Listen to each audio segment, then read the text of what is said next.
બીજા એક મહત્વના સમાચારની વાત કરીએ તો દિલ્હીના સીએમ રેખા ગુપ્તા પર હુમલાની ઘટના જન સુનાવણી કાર્યક્રમ દરમિયાન હુમલો થયો। હુમલાખોર વ્યક્તિ નીકળ્યો રાજકોટનો રહેવાસી। રાજકોટના રાજેશ ખીમજીએ આ હુમલો કર્યો છે। પોલીસે રાજેશ ખીમજીની ધરપકડ કરી લીધી છે અને રાજેશ ખીમજી જે છે તે જાણે કે માનસિક બીમાર હોય તે પ્રકારનો આ વ્યક્તિ છે અને તેણે રાજકોટમાં પણ ઘણી જગ્યાએ હુમલા કર્યા છે તેવું તેમના સ્વજન પણ કહી રહ્યા હતા। આ વિશે વધુ માહિતી મેળવીએ અમારા સંવાદદાતા ગૌરવ દવે પાસેથી। ગૌરવ, જે રીતે આજે રાજેશ ખીમજી છે જે રાજકોટનો, તે સ્પેશિયલી દિલ્હી શા માટે ગયો હતો? શું તે હુમલો કરવા માટે ગયો હતો? કારણ કે તેમના જે સ્વજન મીડિયા સામે કહી રહ્યા હતા તેમાં તેમણે કીધું કે જાણે કે તેમના કહેવાથી એવું લાગી રહ્યું હતું કે આ માનસિક બીમાર છે આ વ્યક્તિ।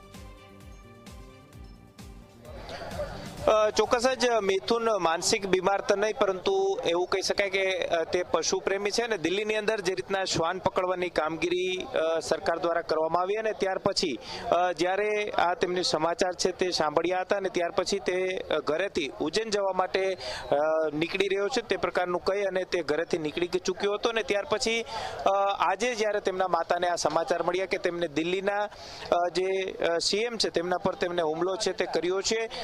આ આખી જે ઘટના બની છે તે ઘટનાની અંદર ક્યાંક તે પશુ પ્રેમી હોવાને કારણે તેમને લાગી આવ્યું અને તેને કારણે આ પગલું છે તે ભર્યું હોય તે પ્રકારની વાત છે તે ત્યારે સામે આવી રહી છે। પ્રાથમિક તપાસની અંદર તે કોઈ રાજકીય પક્ષ સાથે જોડાયેલો ન હોવાનું અત્યારે સામે આવી રહ્યું છે, પરંતુ અનેક સવાલ એ છે કે આ વ્યક્તિ કેટલા સમયથી આ આખી વાત ઉપર નજર છે તે રાખી રહ્યો હતો। અત્યારે પોલીસની ટીમો છે તે પોલીસની ટીમો અત્યારે પહોંચી ચૂકી છે અને તેમના માતા છે તેમની પૂછપરછ છે તે તેમના દ્વારા શરૂ કરી દેવામાં આવી છે। ખાસ જે આ આખી ઘટના બની છે તે ઘટનાની અંદર જે રાજેશ ખીમજી છે કે તે માનસિક બીમાર તો નહીં પરંતુ ક્યાંક પશુ પ્રેમી છે ને તે ઘરેથી ઉજ્જૈન જવાનું કહી અને તેમની માતાને નીકળ્યો હતો ને અત્યારે જે રીતના આ આખી ઘટના છે તે સામે આવી છે ત્યાર પછી હવે તેમના પરિવારજનો છે તેઓ પણ ચોંકી ઉઠ્યા છે, કારણ કે જ્યારે શ્વાન પકડવાની જે વાત દિલ્હીની અંદર જે સામે આવી હતી ત્યારે પણ તે ગુસ્સે છે તે ભરાયો હતો અને ઘરની અંદર જ્યારે તે હતો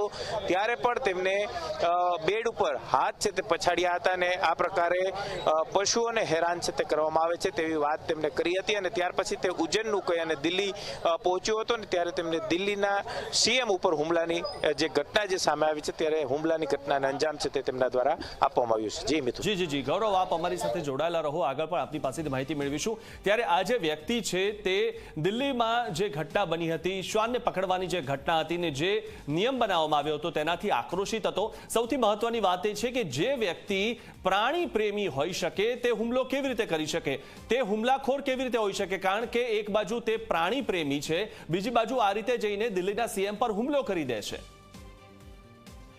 ગૌરવ, સૌથી મહત્વની વાત આજ સામે આવી છે એટલા માટે જ મેં પહેલા જે શબ્દ વાપર્યો કે માનસિક બીમાર, કારણ કે જે વ્યક્તિ પ્રાણી પ્રેમી હોય તે બીજા પર હુમલો કેવી રીતે કરી શકે? કારણ કે જેને પ્રાણી પ્રત્યે પ્રેમ હોય તેને માનવી પ્રત્યે પણ પ્રેમ હોવો જ જોઈએ, કારણ કે આ રીતે જો તેણે હુમલો કરી દીધો, કારણ કે ઘણા બધા લોકો જે પ્રાણી પ્રેમી છે તે લોકો પોતાનો વિરોધ દર્શાવી રહ્યા છે પરંતુ આ રીતે કોઈના પર હુમલા નથી करता।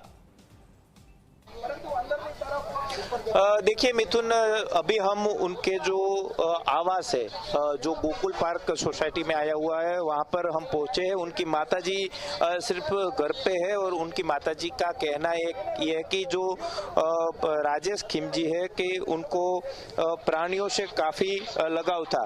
जिस तरह से दिल्ली सरकार ने जो श्वान को जिस तरह से हटाया और जिस तरह से ये पूरी कार्यवाही की है, तभी जब राजेश घर पे था तभी उन्होंने जब ये न्यूज़ सुना था तब भी गुस्सा हुआ था और जो घर का जो बेड था उस पर उन्होंने काफ़ी गुस्सा निकाला था। फिर जब राजेश यहाँ से घर से उज्जैन दर्शन के लिए जा रहा है ऐसा कहकर निकल गया था और ख़ास वो ऑटो रिक्शा चलाने का कारोबार करता है। जिस तरह से राजेश का जो पूरा परिवार है उनमें कुछ भी इस तरह की हिस्ट्री, क्रिमिनल हिस्ट्री नहीं देखने को मिल रही है। पुलिस की ओर से अभी जांच शुरू की गई है, पर जिस तरह से राजेश ने जो राजेश साकरिया है उन्होंने जो दिल्ली के सीएम है उन पर जो हमला किया है उसको लेकर पुलिस की ओर से जांच शुरू की गई है। अभी यहाँ पर जो यहाँ के स्थानीय लोग हैं उनके साथ भी बात करने का प्रयास करेंगे कि क्या राजेश का किस तरह का पूरा बैकग्राउंड था, कितने समय से ये यहाँ पर जी, रह रहा था। जी, धन्यवाद गौरव। क्या कहेंगे राजेश कितने समय से यहाँ पर रह रहा था? यहाँ से 20-25 साल से रह रहा है। क्या राजेश की ऐसी कोई मानसिक स्थिति खराब थी, ऐसा लग रहा था? अब थोड़ा बहुत ऐसा है कि वो भगवान के मंदिर में ही पड़ा रहता है, गाय का चारा ने इसके लिए सब बंदोबस्त करता रहता है, मांग मांग के भी गाय का चारा कुत्ते का ये सब करता है। क्या लग रहा है आपको, जिस तरह से दिल्ली के सीएम पर उन्होंने हमला किया, क्या ऐसा हो ही क्या नहीं क्या हो सकता सकता है? हो ही नहीं सकता है, साला कैसे मगज में आ गया होगा, वरना वो बहुत सीधा आदमी है।